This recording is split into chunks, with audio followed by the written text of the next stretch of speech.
Hello and welcome to part 2 of this homework video series. In this part of the homework, we're going to be discussing the phenomena of why, when we go up in altitude, the temperature decreases. Specifically, we have an example here, and I have a diagram drawn out here. This is just an air particle, and starting at z equals 0, z, we're going to be referring to this variable z throughout this entire example. Z, in our case, is just altitude. So starting from 0 altitude and going to some altitude z, what happens here is that this particle increases in volume. Now we're told to assume that we can model this process entirely off of the fact that it's occurring adiabatically and reversibly. Now there's other factors that go into play in this process, but we're told just to focus on this aspect of the process. So knowing that it's adiabatic and reversible, and that we do have an increase in volume from one altitude to another, we're actually going to refer here to the equation, the basic equation of fluid statics, which says that the change in pressure with respect to position or altitude here equals negative Pm over RT times G. And M here is just the average molecular weight. And we should know the other variables here. So what we're going to do here is we're first going to start with the first law of thermodynamics, which says that du, the change in internal energy, equals a small change in heat, so this is a small change in heat, minus P dV. So what we can do here, since these, we're assuming that this process occurs entirely adiabatically, or it does occur entirely adiabatically, but we're assuming that this is the only thing we're basing our derivations off of. So it occurs adiabatically, so our small change in heat, obviously there's no change in heat because it's adiabatic, so that's 0. So from here, what we can say is that since we're dealing with an ideal gas, we only need to look at the change in temperature for the change in internal energy here. So we'll have CV dt, again dt, because it depends on the change in temperature. This will equal, of course, that equals 0, so we'll have negative P dV. Now what I'm going to do here is, again, ideal gas, we're going to substitute RT over V in. So we'll have CV dt equals negative RT over V dV. Now what I'm going to do is I'm going to take temperature over to the other side so we can isolate some of our variables on each of the sides here. So we'll have CV dt over t equals negative R times dV over V. Now what we're going to do here is we're going to integrate both sides of our expression here. So this will end up, as you see, we'll end up getting a natural log on either of the sides, but the question is, what are the parameters here for what we're going to be integrating to and from? So we're going from our first temperature, which is temperature 1. Again, this is the process of what we're going from. We're going from a lower altitude to a higher altitude, or one altitude to another altitude here. So I have T1 and V1, and I'm just going to go ahead and make these dummy variables of integration, so T prime and V prime here. And we're going to go to some temperature and some volume. So go ahead and actually evaluate this integral now, or these integrals. So we'll have CV, again, natural log, because 1 over t. We'll have t over t1, evaluating it at t1 and t. So t over t1. And then on the other side, we'll have negative r, natural log, of v over v1. Okay? So now what we can do is we can actually, we're going to divide r over to the other side, and if we flip what's inside the fraction here for the natural log, we can actually negate the negative here. So we're going to do that as well. So it has CV over R, natural log of T over T1. And then flipping what's inside here and taking out the negative sign, we'll have V1 over V. Okay? Lastly here, another logarithmic mathematical rule is whatever is multiplying the natural log, if we take that whole expression and put it in the exponent of the natural log, we can then take away the natural log. So what we are ended up with here is we have T over T1, again bringing this to the exponent, we have CV over R, and somewhere on the other side we'll be left with V1 over V. So what we have here is an expression to show us how temperature depends or changes with a specific volume here. But what we're after is we want to understand, and I think I forgot to say this at the beginning of the problem, but what we're asked to do is find how both the temperature and the pressure of the air changes with altitude. So we don't really want to have this in terms of volume. What we want to do, I'm going to circle this, bring this up here. Let's try to have this in terms of pressure. And to do this, we can use ideal gas law. So just looking specifically at this term here, we can change this into R1T1 over P1 divided by RT over P. And then this will leave us with, let's see here, T1, right, over T multiplied by P over P1. See, cancel, yep. So this, now we have an expression here. Instead of in terms of specific volume, we have it in temperature and pressure, which is what we're ultimately looking for, because that's what we're asked to find here in this problem. So substituting now, we'll take this entire expression and bring it up here. So we'll have T1, or excuse me, T over T1. And what we can do here, we have to remember this is equal, so we have to set this equal. What we can do to cancel out temperature here is multiply by T over T1 on both sides. Well, if we do that, we already have T over T1 on this side, so it'll simply just be CV over R plus 1, since we're just adding another T over T1. So this will cancel out because we're multiplying by that on that side. So all that we'll be left with, excuse me, this isn't multiply, this is equal. So equal P over P1. Okay, so we now have an expression to show how temperature in this case depends on pressure and vice versa. So what we can utilize here is an expression that we know is true for an ideal gas, and that is that the heat capacity at constant pressure is equal to the heat capacity at constant specific volume plus the ideal gas constant R. So go ahead and I'll write this down here. So Cp, heat capacity at constant pressure, is equal to Cp, heat capacity at constant specific volume, plus R. Again, this is true for an ideal gas, which obviously applies here in our case.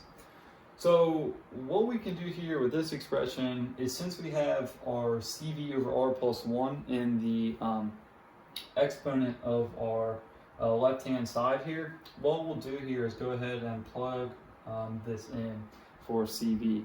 So if we plug this in, let's see here, we will have our T over T1, again our temperature that we're going to, that we don't know, over the temperature that we do know that we're starting at.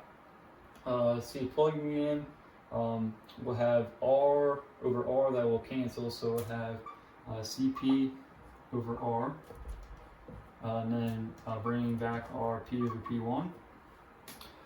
So what we want to do from here, since we have our basic equation for fluid statics, and we want to solve for how the pressure changes with changes in altitude, we want to essentially solve for temperature here, so we can plug our expression for temperature into the basic equation for fluid statics, so we can also ultimately solve for the change in pressure due to change in altitude.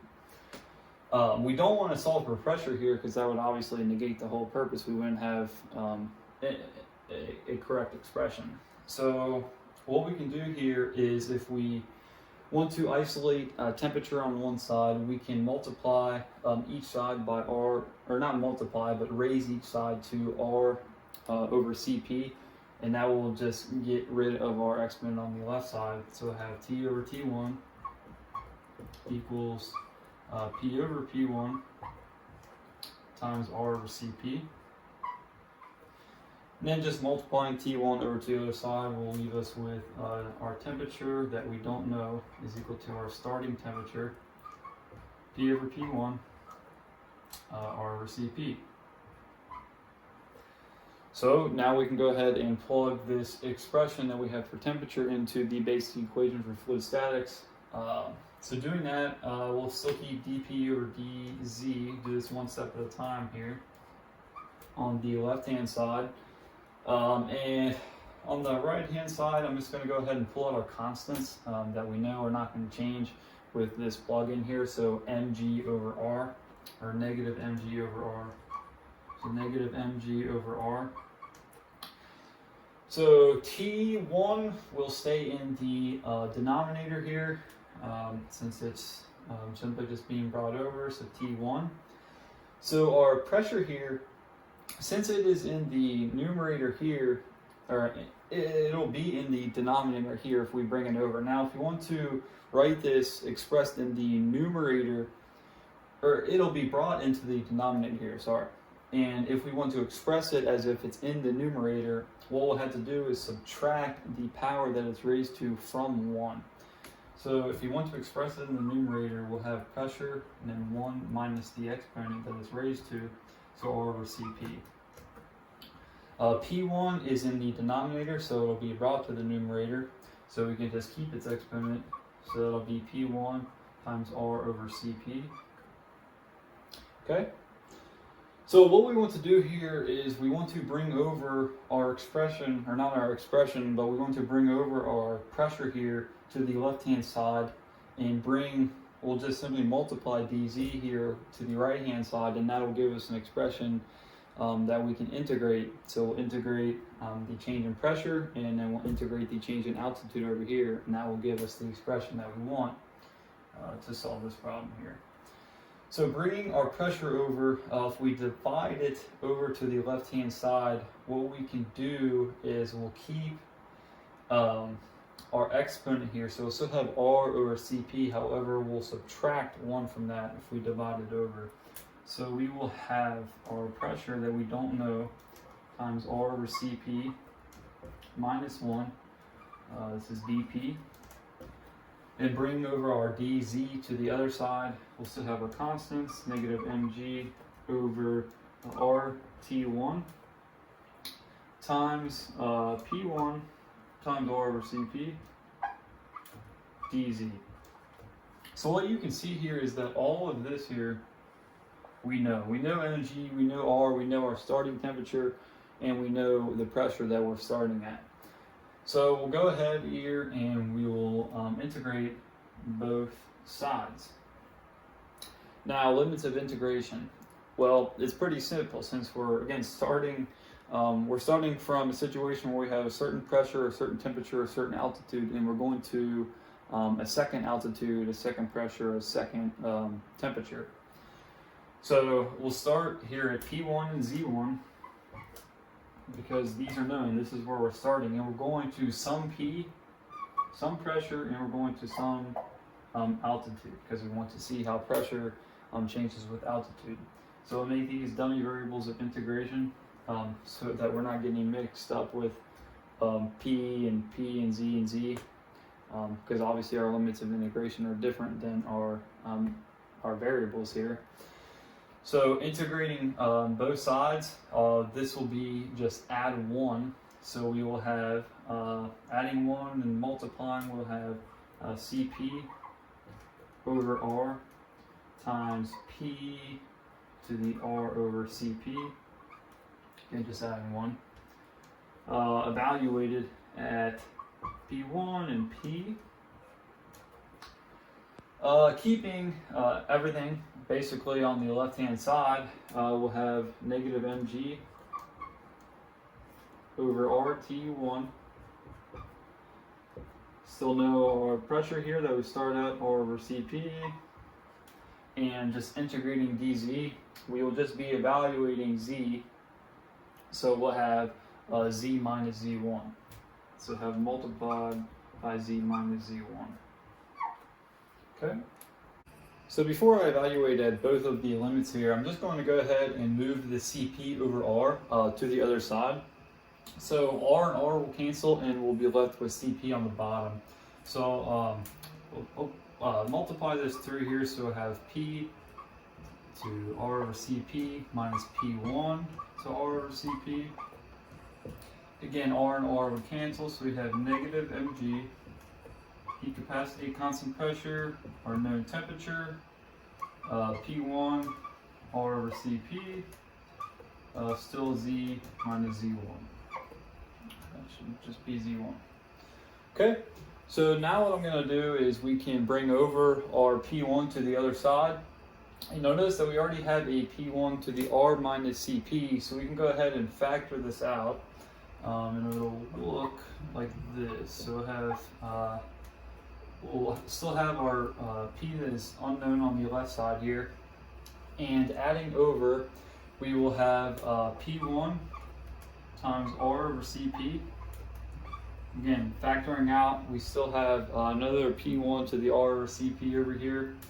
Negative mg over Cp T1 times Z minus Z1. Okay, now to isolate our pressure on the left-hand side, again, the pressure that we don't know, what we can do is raise both sides to the Cp over R, which will get rid of our exponent, so we'll have the pressure is equal to P1 times 1 minus mg over Cp T1. Let's see, I forgot the parentheses here. This is still Z minus Z1. And this entire expression here will be raised to the Cp over R.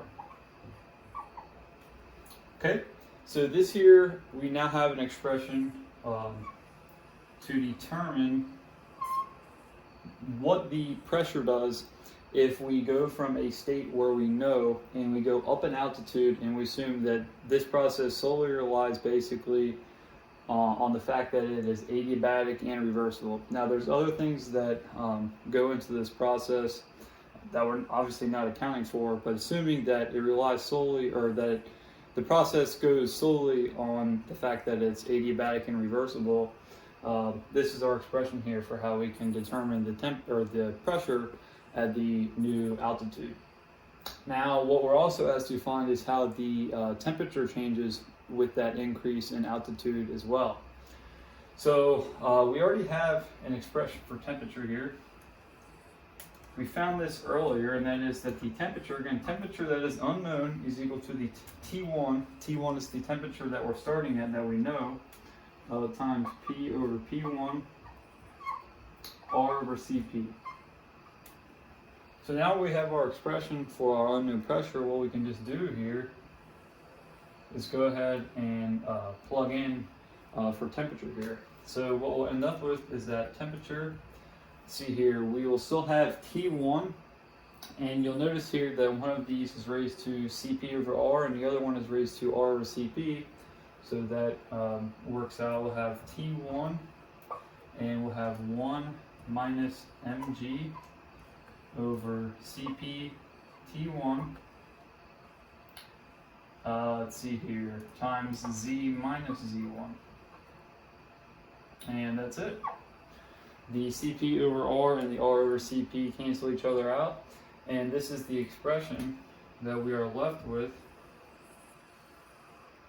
to know how the temperature changes when we go from state here, let's say it's a ground state, to some unknown altitude. This is how the pressure varies with this change, and the temperature, how it varies with this change, given that it relies solely off the fact that it's reversible and adiabatic.